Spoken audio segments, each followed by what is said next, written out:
The train station buzzed with the usual early morning chaos heels clicking, coffee cups clinking, announcements echoing against tiled walls. Amid the moving crowd, Eliza Munro stood motionless, one hand gripping the strap of her tan leather tote, the other scrolling aimlessly through her phone. She wasn't waiting for anyone, not exactly. She was just stalling. The publishing house where she worked as a junior editor was only 2 blocks away. But lately, she found herself dragging her feet every morning, as if lingering in this in-between. Space made the rest of her life feel less claustrophobic. Across the terminal, a man in a navy coat nearly spilled his coffee dodging a teenager with a skateboard. The lid wobbled, the cup flew, and as fate would have it, landed right at Eliza's feet, splattering a few drops on her cream-colored blouse. She gasped, more out of surprise than irritation, and looked up to find the man already approaching. Her with wide, apologetic eyes. "I am so, so sorry," he said, pulling out a napkin from his pocket and extending it like a peace offering. His voice was deep, with a faint rasp that sounded like it had spent years whispering secrets. Eliza blinked, then took the napkin with a polite but reserved smile. "It's okay. Just a few drops. No permanent damage." "I was aiming for it." "Graceful save," he added, chuckling. "But clearly, I've got the coordination of a newborn giraffe." That made her laugh. Not the polite kind, but the honest, surprised kind that came from somewhere unguarded. She glanced at him tall, well-dressed, scruff that suggested he forgot to shave this morning, or maybe he just didn't care. There was something sincere about him, something unpolished in the best way. "I'm Ben," he said, extending a hand. "Eliza." They shook hands, her fingers brushing his, warm, steady, unfamiliar. "Let me buy you another coffee," he offered. Quickly, to replace the emotional trauma. She tilted her head, amused. "Emotional trauma?" "Well, I did ruin your morning outfit and your sense of safety in train stations forever." She pretended to consider. "I do like hazelnut lattes." "Done." He gestured to the nearby cafe, one hazelnut latte coming up, "and maybe a croissant if you're feeling generous with your forgiveness." That spontaneous coffee led to 15 unexpected minutes of conversation. They stood off to the side, sipping drinks, talking about everything from favorite books to the best time of day to write. They both agreed. Early mornings before the world intruded. She found herself smiling more than usual, listening more than she planned to, and giving away little pieces of herself without intending to dot. It wasn't a grand, cinematic moment, no dramatic music, no slow-motion glances. Just two people colliding in the ordinary, turning chaos into something quietly significant. When the moment came to part, neither of them said what they were both thinking. "I hope I see you again." Instead, Ben smiled and said, "Same time tomorrow?" And without even thinking, Eliza replied, "I'll be here." Eliza Munro had always lived her life in the margins, quiet, careful, and just out of the spotlight. As a junior editor at Hollow and Finch Publishing, she had an eye for nuance and a heart that beat for forgotten voices, the kinds of authors who didn't shout to be heard but whispered truths that settled deep in readers' bones. She spent her days buried in manuscripts and her evenings with a stack of dog-eared books beside her tea-stained journal. Though she loved the rhythm of her job, there was a quiet ache in her chest she never spoke about, a loneliness wrapped in routine, a yearning for a life that felt more like poetry than footnotes. Her apartment was on the 5th floor of an aging brick building in the city's quieter quadrant. Ivy climbed the outer walls like something out of a Jane Austen novel, and inside, shelves overflowed with books. Warm lights glowed from mismatched lamps, and the scent of vanilla always lingered faintly in the air. Her world was small but safe, ordered but occasionally stifling. She'd built it to protect herself after her father left when she was 16, a wound that never fully healed, only quietly scarred over. Ben Carter, on the other hand, was chaos wrapped in charm. He worked as a travel photographer, which meant his schedule was unpredictable, his passport thick with stamps, and his soul a little weathered from witnessing both the beauty and brutality of the world. Between assignments, he stayed in the city in a studio apartment with barely any furniture, but dozens of framed photos on the walls, children laughing in Morocco, mountains in Patagonia, street dancers in Cuba. He lived light, carried little, and believed that stories were everywhere if you slowed down enough to listen. But for all his worldly exposure, Ben had demons of his own. After losing his younger sister in a tragic accident 5 years ago, he'd stopped chasing stability. He ran from permanence, relationships, anything that looked like roots. Photography became his escape, his way of freezing beauty in a world that felt too fragile. He had grown good at detachment, at fleeting connections, until Eliza appeared steady, grounded, and utterly unlike the women he'd met before. Their morning coffees at the station became a ritual. Not formal or planned, but something both of them leaned into instinctively. What began as casual chats grew deeper books they loved, memories that haunted them, and little hopes they carried quietly. Ben would tease her for always bringing a notebook. She'd smile and ask to see his camera roll. With every shared glance and every goodbye, something unspoken formed a connection that felt real. Yet undefined. Eliza never asked where he went between their meetings, and he never pried into why her eyes sometimes carried a sadness she didn't talk about. It was as if both of them respected the space between their past and present, allowing curiosity to grow without pressure. He started timing his mornings around her train, and she found herself choosing outfits more thoughtfully, still subtle, still her, but with a flicker of hope behind the effort. One rainy afternoon, they bumped into each other outside the bookstore near the station. He was carrying a worn copy of The Little Prince tucked under his coat. "For you," he said with a soft smile. "Thought of you when I saw it." Her fingers brushed his as she took it. No one had bought her a book in years. She opened it slowly to find a quote underlined, "What is essential is invisible to the eye." Her throat tightened unexpectedly. "Thank you," she whispered. In that moment, with rain gently falling and the street lamps flickering to life, Eliza saw something. In Ben's eyes, vulnerability, honesty, and maybe ... the same longing she carried. It scared her, but it also made her feel seen in a way she hadn't in years. Their worlds were different, his fast, hers still. But slowly, without rushing, those worlds began to blur. And neither of them knew it yet, but love had already started. To bloom quietly, beautifully, and entirely beyond their control. There was something about the way Ben looked at Eliza that made her feel like she wasn't invisible anymore.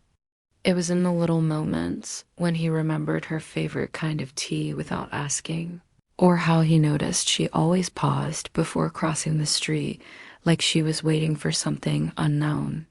These weren't grand gestures, but they made her feel seen in a way she hadn't been in years. One evening, as the city buzzed in twilight and the world moved on around them, Ben invited Eliza to a local art exhibit. He had photographed the lives of people who existed quietly: street vendors, elderly couples, a boy who danced barefoot on sidewalks. The gallery was simple, yet every image breathed life. Eliza walked slowly, her eyes resting on each frame, until she stopped in front of one in particular, a black and white photo of a little girl holding a broken kite, staring defiantly into the lens.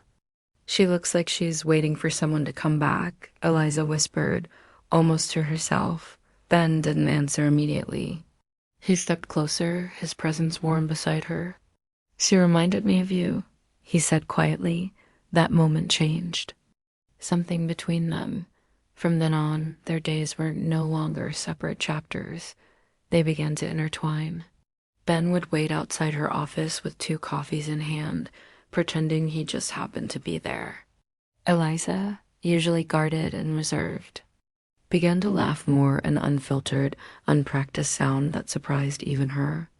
They explored the city like tourists in their own lives' bookshops.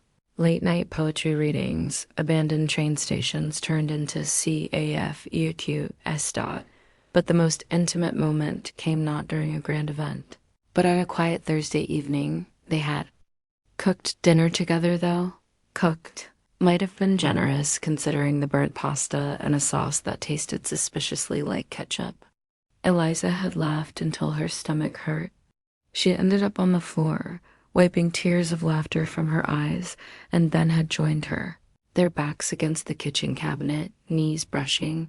Without thinking, Eliza reached out and traced the fading scar on Ben's wrist. Her fingers paused there, her expression soft. "Does it still hurt?"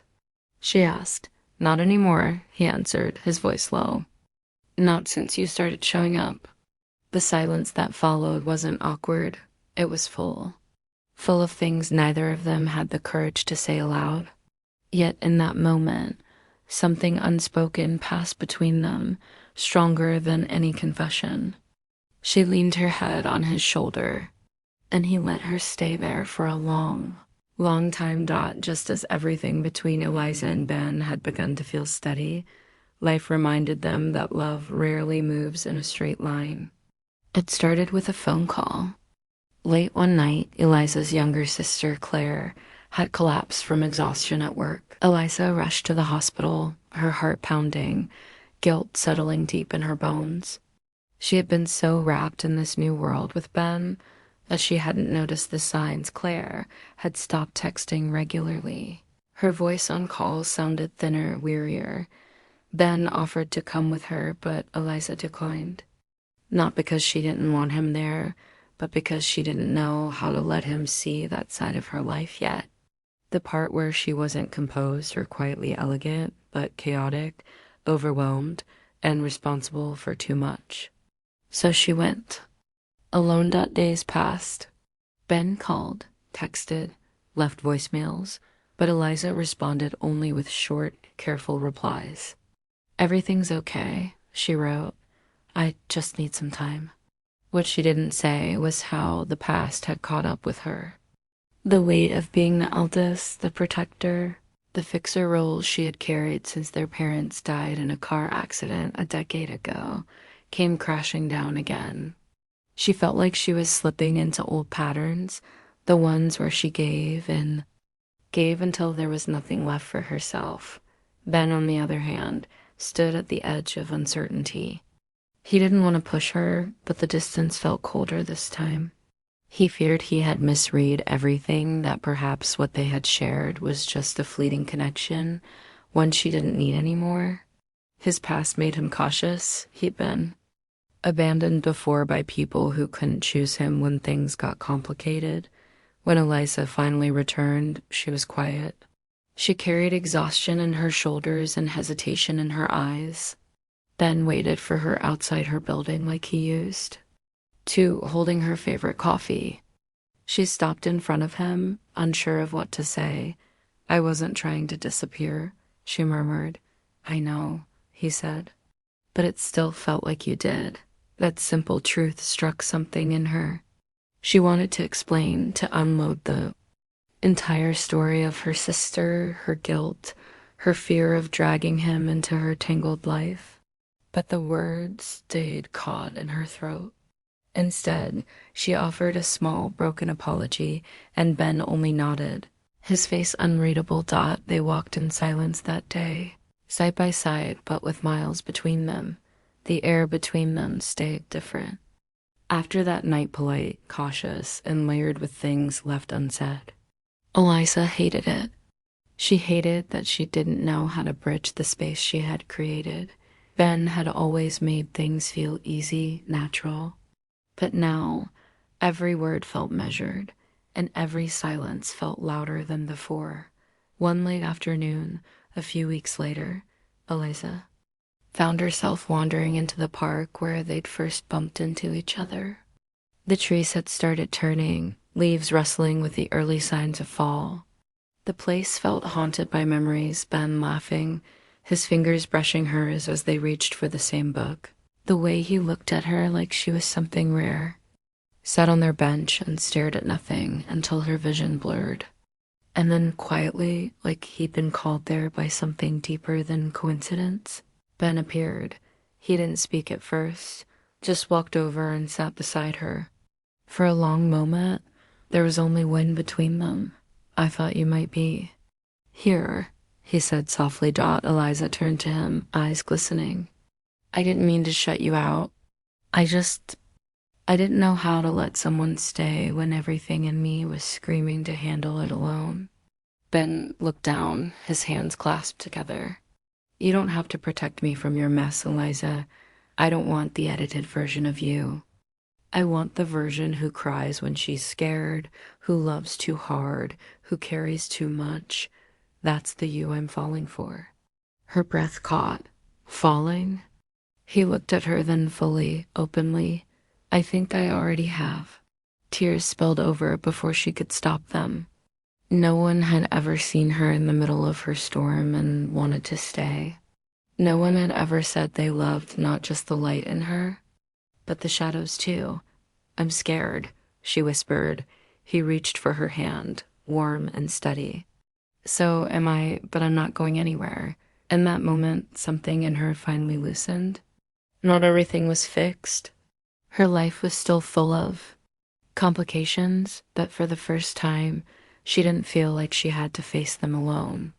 She leaned into him, resting her head against his shoulder, and he wrapped his arms around her like she was something he would never let go of again. And in that quiet park, under a sky blushing with the first shades of evening, Eliza realized something life-changing. Love wasn't about being perfect or prepared. Love was about being seen and still chosen. And Ben had chosen her. The days that followed moved gently, like a melody finding its rhythm again. Eliza and Ben were careful at first, slowly weaving their way back into something more than just two people orbiting the same space.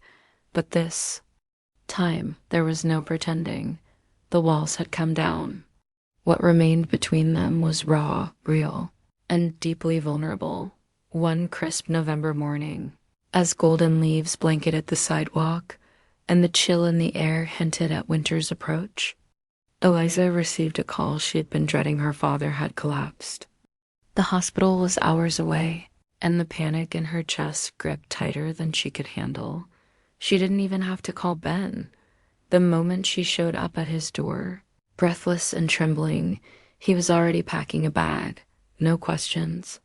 No hesitation. The drive was quiet, her head resting against the window, his hand resting on the console between them, close, always there, always offering.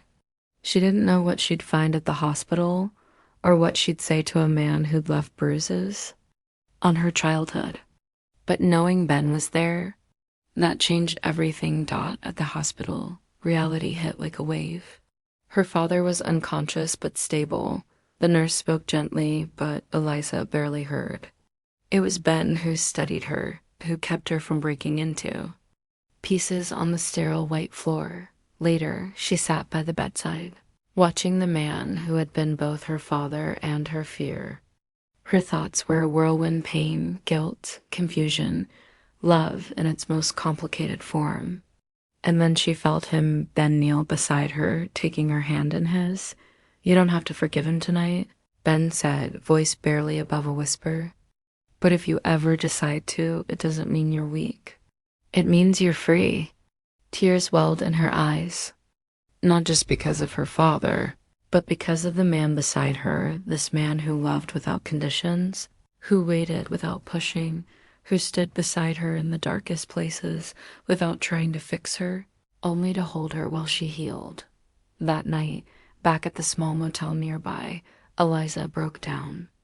Everything she had held back for years poured out: the anger, the grief, the years of silence, the fear of turning into someone who couldn't love deeply. Ben held her through it all. He didn't interrupt, didn't try to make her feel better. He just held her, and it was in that moment, the way his arms wrapped around, her like they were meant to hold the weight she carried, that everything inside her shifted. She looked up at him, eyes swollen from crying, voice trembling. "Why do you love me?" she whispered. "Even when I make it so hard?" Ben looked at her like the answer was the most obvious thing in the world. "Because the way you fight through your pain is beautiful. Because you're honest and brave and real.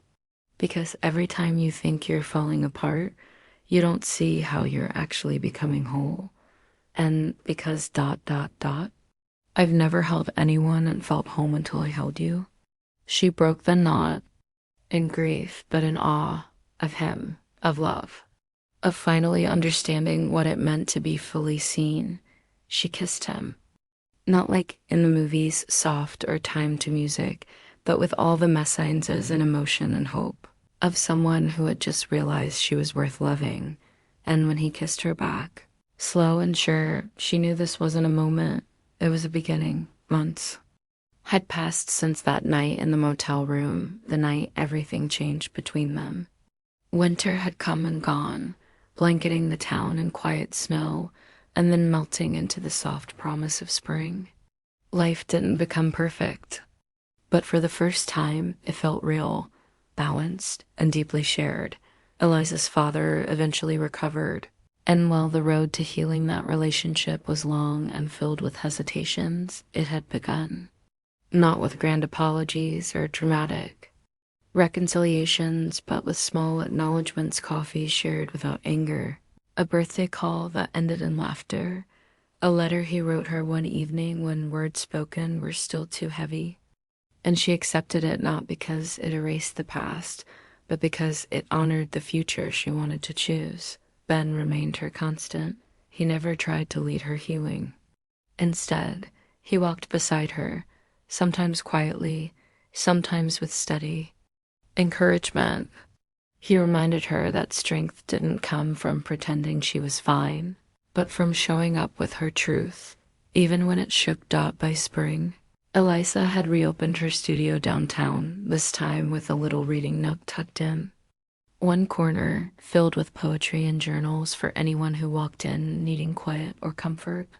She had called it The Nest, and it wasn't just a business, it was a reflection of her rebuilt life. One warm April afternoon, Ben stood at the doorway of the studio, holding 2 iced coffees and wearing the same soft smile that had ruined her for anyone else. She looked up from arranging flowers in a mason jar and smiled. "You look like someone with a plan." He chuckled. "Not really a plan, more like a moment I didn't want to wait for anymore." Her brows lifted as he walked toward her, a little nervous, a little sure. He placed the coffees on the counter, then gently reached for her hands. "I don't need perfect," he said quietly. "I don't need easy. I just need real. I need the kind of love that grows even through silence and storms. And I need you." She swallowed the lump rising in her throat. "Ben, I know we've been through things. I know you're still healing, but I don't want to hold you only on the hard nights. I want to dance with you in the morning light too. I want all of it. Will you let me be your home, the way you've become mine?" She didn't cry, not this time. This time she laughed softly, this full, radiant sound that echoed warmth, and then she nodded. "I already did," she said. "The night you held me and didn't try to fix a single thing, I gave you everything then. I just didn't know it yet." Ben leaned forward, kissed her forehead, then her lips, and for the first time in a long time, Eliza felt the future stretch out before her, not as something to fear, but something to welcome. And outside the studio window, petals danced in the breeze like nature's quiet applause for a love that had finally found its way home.